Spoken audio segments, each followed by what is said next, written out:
Croeso I Cymru. I think that was right. Welcome to Wales. Today I've come to St Fagans, which is like a Welsh natural history museum. It's basically old buildings brought up to new buildings that's been dismantled from their original positions and brought here to one place and reassembled for us all to enjoy. It's a glorious spring morning. And keep an eye on the sun when it goes behind dark cloud, because there's a partial eclipse at the moment, so I'm hoping to get a little shot of that. So I've watched a few YouTube videos, and apparently the place is so big it's difficult to do it all in one day, so this is probably just going to be a quick look around and not a thorough discover. So I'm just going to try and show you some of the main buildings, really. Let's have a look at this one. Actually, the board back here which tells me a little bit about it. So Kenixton Farmhouse, built 1610 and re-erected 1955, just here. That must have been such a job, taking it all apart. A bit like a giant Lego set, I suppose, putting it back together.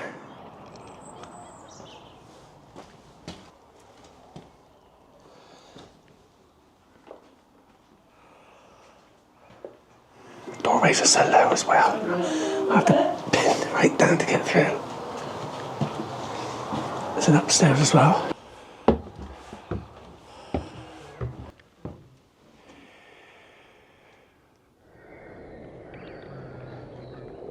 So there are signs everywhere, but I don't really know which way I'm going. I'm just following the paths around, but there are paths going in all different directions.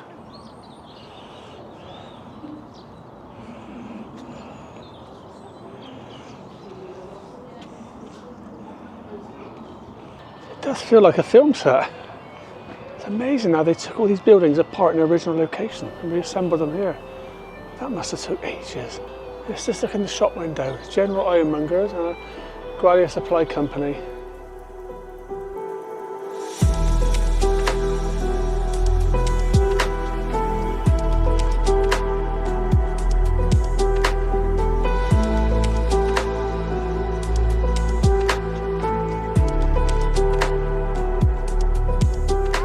With a peek of the partial eclipse around now.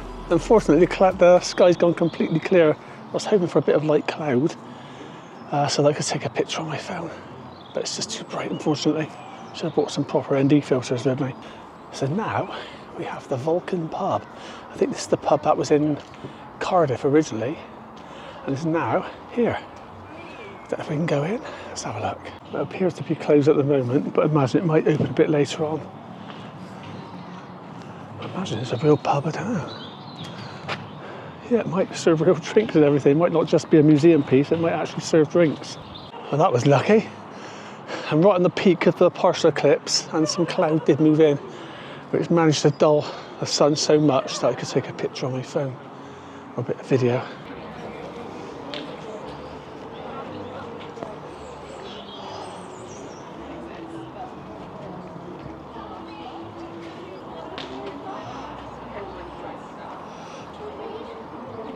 So this strange thing here is a urinal. Public toilets became common in Victorian times. At the time, they were mostly for men and very few were provided for women. This was because women were considered to be more likely to stay at home. But during the Second World War, items made from cast iron were taken to be used as raw material for the war effort, and many urinals like this one were destroyed. The name of the Scottish manufacturer is embossed onto the wrought iron. So this is where people have gone to toilet. And it does say, please adjust your dress before leaving. So this terrace here, I'm about to go and have a look at, was built around 1800 and then re-erected here in 1987. So it says that Merthyr Tydfil was once the iron and steel capital of the world and the largest town in Wales. Its population soared between 1801 and 1851 as people moved to find work. So the master of the local ironworks built this terrace for workers. Although of a better standard than some houses, they were still overcrowded and lacked sanitation. So outbreaks of cholera in 1849 and 1854 killed 6 people in this terrace alone. Wow. So the 6 houses are displayed in different time frames: 1805, 1855, 1895, 1925, 1955 and 1985. So it says, can you spot the changes in the houses and gardens over time, including toilets, piped water, opening windows and electricity?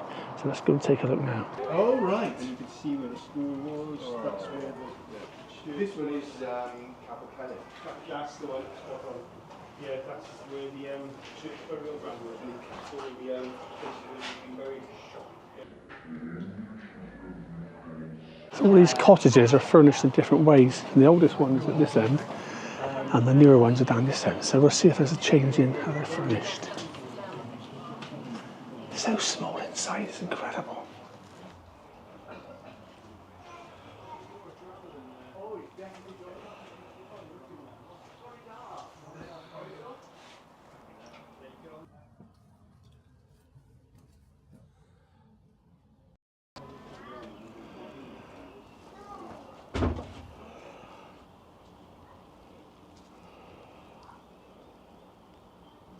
So you can see now the decor is starting to change a lot and we're getting more modern.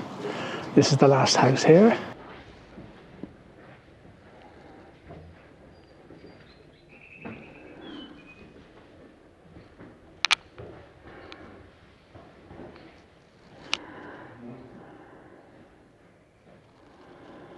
I've never seen that.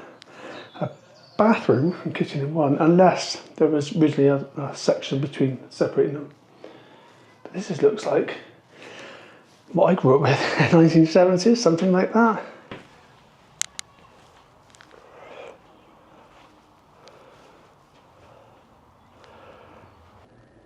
The stone fireplace and the big blocky TVs, remember them? God.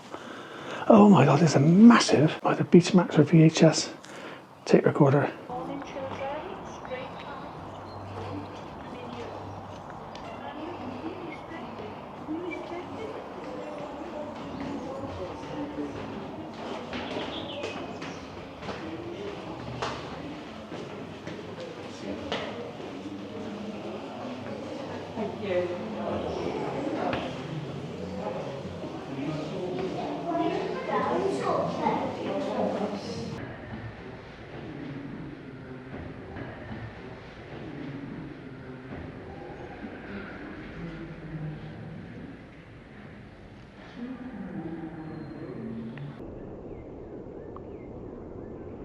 The interior of this church here is just as it would have been in the 1520s.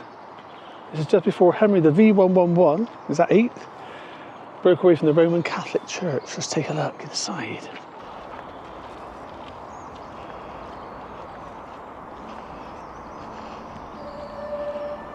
The church stood for centuries in Glamorgan, South Wales, but fell into disrepair and was eventually abandoned. An ambitious reconstruction project took place from 1984 to 2007. During the dismantling process, amazing pre-Reformation wall paintings from the 15th and 16th centuries were discovered under layers of lime wash. These were carefully recorded and conserved. The church's interior was restored to look as it would have in 1530, just before the Reformation. This includes brightly coloured wall paintings, a rood screen and loft and altars. The refurbished church also features items that would have been common in a late medieval Catholic church, such as carved elements, altars and a stone font believed to be from the 13th century. The wall paintings depict religious scenes and stories that were used to teach an often illiterate population. The murals include detailed symbolism related to the Passion of Christ and other religious figures. The church stands as one of the most impressive examples of the Open Air Museum's dedication to preserving Wales' historical buildings. That is incredible. I don't think I've ever seen a church like that before. So the Vulcan pub is now open and it looks quite busy. I think this is one of the highlights of the tour for a lot of people. So now I'm going to go inside.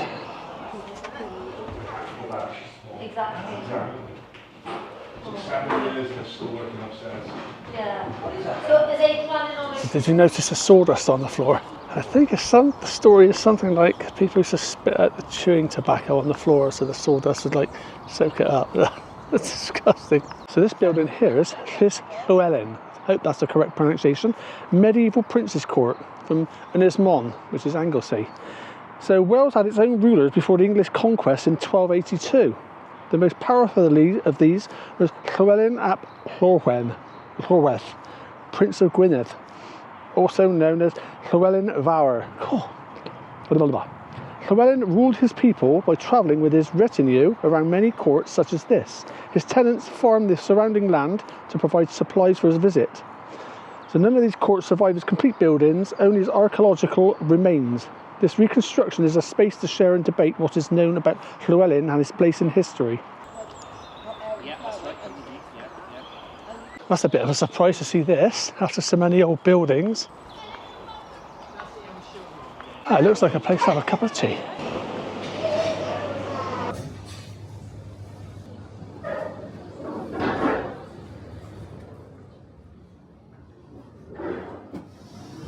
So this is the main bulk of this modern building. It's a bit like an indoor museum of the way we used to live, basically. Stuff all around me, different furniture.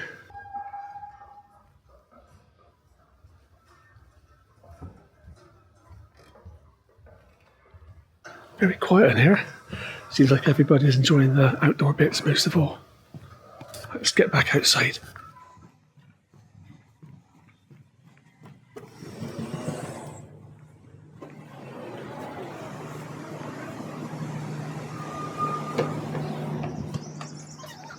I'm a bit refreshed now after that nice cup of tea. Next is the Iron Age roundhouses just ahead. These Iron Age roundhouses are from Anglesey, about 2,300 years ago. During the Iron Age, people lived in circular houses with thatched roofs. Most had walls of stone or wattle and daub. We know from archaeological evidence that these examples were made from clom, which is a mixture of clay, stone and straw. They were owned by a wealthy family who grew crops and kept cattle, sheep and horses. They were well-connected people who imported salt from the Cheshire Plain to preserve and flavour their food. Just look out for the very thick walls. It took 300 tons of clay and earth to build them.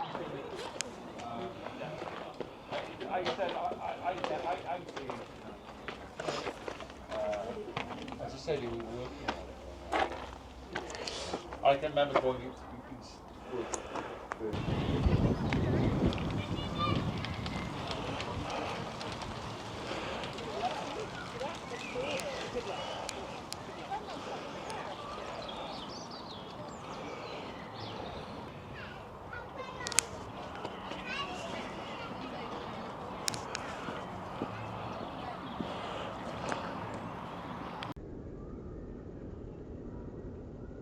This house is incredibly rugged on the outside.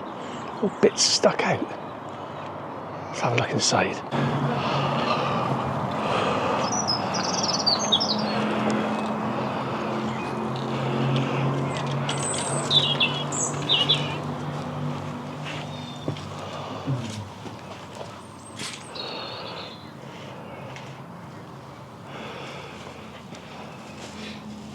Hi. Right.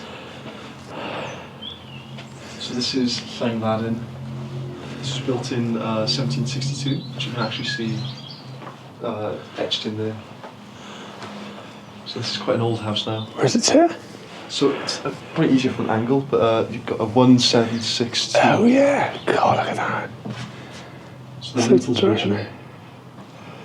So it's amazing to see that the house lasted this long for a start, but it was actually occupied up until about 1950 odd.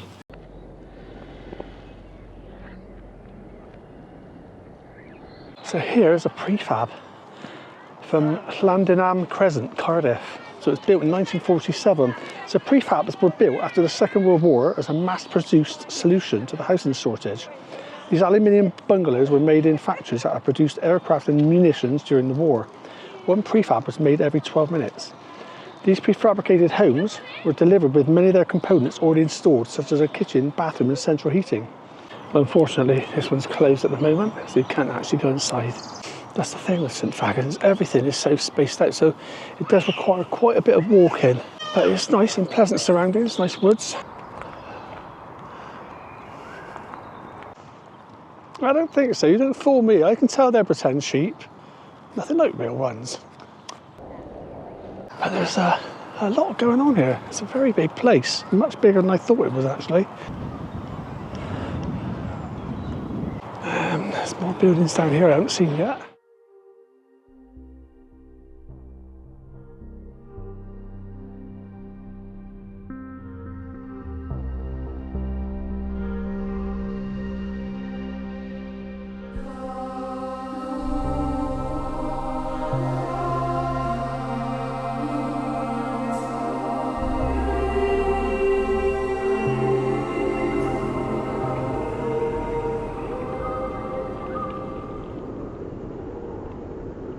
I can just see St Fagans Castle now coming up.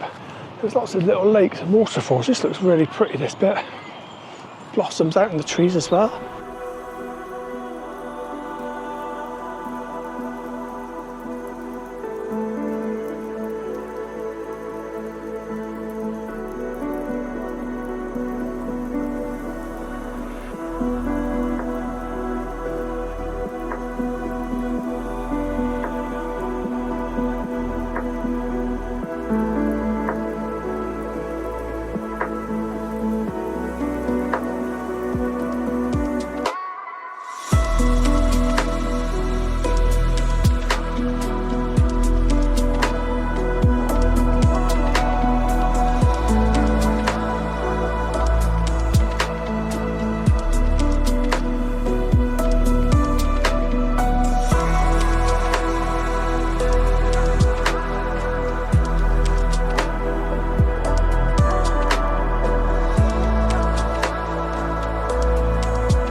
So this is St Fagans Castle, built around 1580 and opened to the public in 1947.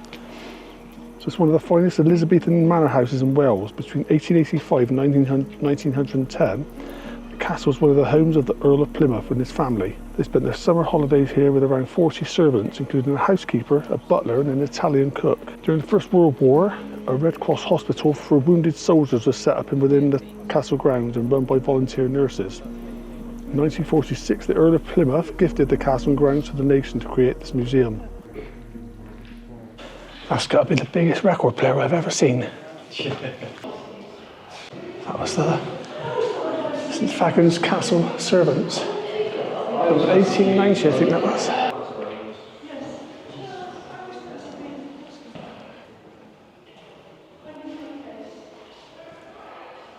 I'm quite hungry now. Is it because I'm in the kitchen? Ooh.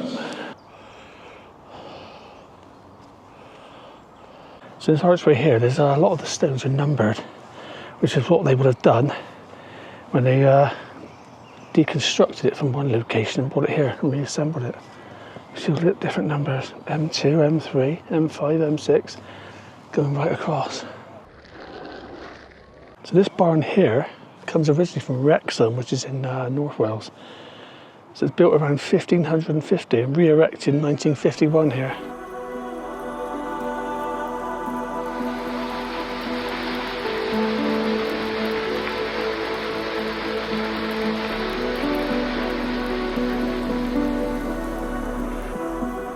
Well, I've had an absolutely fantastic time here today. The place is much larger than I ever imagined, to be honest. There's so much to see here. And it's all free, that's the best thing about it. All you have to do is pay £7 for your car parking. That's it. Really good day out. And it's a place you could come many times because there's so much to see. You don't have to necessarily see it all in one day. So I've done a fair bit of walking today. Just going to check how many steps I've done a minute. So according to my watch, I've done nearly 13,500 steps. And I've still got another 10-minute walk or so back to the main entrance. So if you do come, be prepared for a lot of walking if you want to see everything. And it's very interesting seeing life for the ages, how we used to live years ago, right up to the present day, with all these various buildings that they keep bringing here. So I'm not far from the visitor centre, so I think I'll sign off here, guys. And I'll see you next time. A sofa made of grass. Love it. Not really, just pretend grass. Strud Laddarn Barn. Oh, I can't say it.